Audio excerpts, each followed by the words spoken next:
Obulapuram mining కేసులో IAS అధికారి శ్రీలక్ష్మికి ఎదురుదెబ్బ తగిలింది. ఓఎంసీ కేసులో శ్రీలక్ష్మి పిటిషన్ను తెలంగాణ హైకోర్టు డిస్మిస్ చేసింది. ఈ కేసులో ఆమె ప్రధాన నిందితురాలే అని తీర్పునిచ్చింది.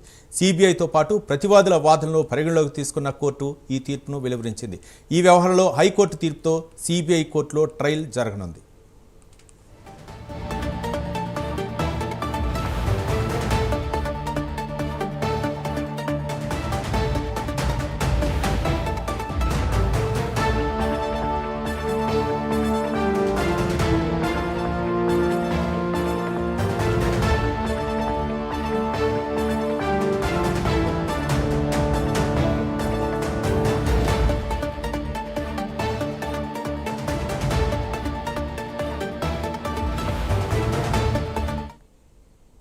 ఓబులాపురం మైనింగ్ కేసులో ఐఏఎస్ అధికారి శ్రీలక్ష్మికి ఎదురుదెబ్బ తగిలింది. ఓఎంసీ కేసులో శ్రీలక్ష్మి పిటిషన్ను తెలంగాణ హైకోర్టు డిస్మిస్ చేసింది.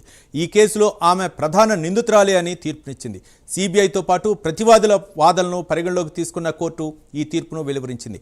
ఈ వ్యవహారంలో హైకోర్టు తీర్పుతో సిబిఐ కోర్టులో ట్రయల్ జరగనుంది.